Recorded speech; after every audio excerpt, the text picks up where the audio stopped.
রাজধানীর বনানী থানা এলাকা থেকে একটি বিদেশি পিস্তল, 3 রাউন্ড গুলিসহ একটি ম্যাগাজিন, একটি পিস্তল সাদৃশ্য বস্তু, ইয়াবাসহ চিহ্নিত সন্ত্রাসী মাদক ব্যবসায়ী জাহিদুল ইসলামকে গ্রেফতার করেছে বনানী থানা। প্রিয় সাংবাদিকবৃন্দ, বনানী থানা সূত্রে জানা যায়, গোপন সংবাদের ভিত্তিতে বনানী থানার একটি টিম বৃহস্পতিবার 14 মে রাত আনুমানিক 2টা 20 ঘটিকায় বনানী থানাধীন ব্র্যাক ইউনিভার্সিটির পিছনে মহাখালী টিবি গেট এলাকায় একটি ভবনে অভিযান পরিচালনা করে চিহ্নিত সন্ত্রাসী জাহিদুল ইসলামকে গ্রেফতার করে।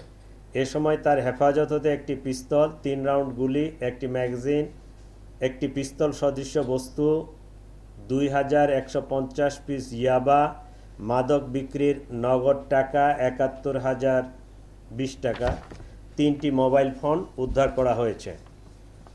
প্রিয় সাংবাদিকবৃন্দ, বনানী থানা সূত্রে আরও জানা যায়, গ্রেফতারকৃত জাহিদুল ইসলাম একজন চিহ্নিত তালিকাভুক্ত সন্ত্রাসী শীর্ষ মাদক ব্যবসায়ী। হত্যাকাণ্ডসহ বিভিন্ন অপরাধমূলক কর্মকাণ্ডের সাথে তার সংশ্লিষ্টতার অভিযোগ রয়েছে। র্যাব, ডিবিসহ বিভিন্ন ইউনিট দীর্ঘদিন যাবৎ তার অবস্থান শনাক্তকরণ এবং তাকে গ্রেফতারের প্রচেষ্টা করতেছিলেন। তার বিরুদ্ধে বিভিন্ন থানায় একাধিক মামলা রুজু আছে। গ্রেপ্তারকৃতের বিরুদ্ধে অস্ত্র ও মাদক আইনে মামলা রুজু করা হয়েছে। এটা ছিল জাহিদুল ইসলাম সংক্রান্তে। এছাড়া আপনারা জানেন যে 1 তারিখ থেকে সরকারের ঘোষিত বা ঘোষণা অনুযায়ী একটি বিশেষ অভিযান পরিচালিত হচ্ছে।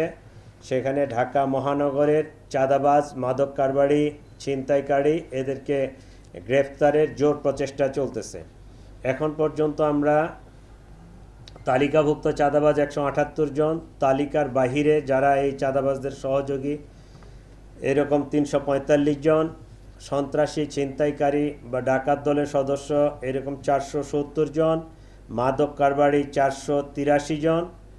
এখন পর্যন্ত মোট 1476 জনকে গ্রেফতার করা হয়েছে 1 তারিখ থেকে 13 তারিখ পর্যন্ত। এই অভিযান অব্যাহত আছে।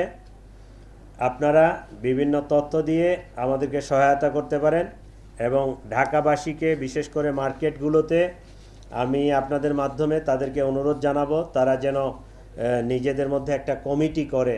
আমরা শুধু অ্যারেস্ট করব, ছেড়ে দিব, বা অ্যারেস্ট করব, চালান দিব, কয়দিন পরে জামিন হয়ে আসবে, আবার তারা এই একই কাজে লিপ্ত হবে, এটা যেন না করতে পারে। আমাদের সকলকে ঐক্যবদ্ধভাবে এটার প্রতিরোধে প্রচেষ্টা চালাতে হবে। সেটা ব্যবসায়ী, আমরা সাধারণ নাগরিক, বাংলাদেশ পুলিশ, আইন শৃঙ্খলার অন্যান্য বাহিনী সহ সকলেরই প্রচেষ্টা থাকতে হবে। তাহলে এই চাঁদাবাজিটা বন্ধ করা সম্ভব হবে, আমি আশা করছি। ধন্যবাদ আপনাদেরকে।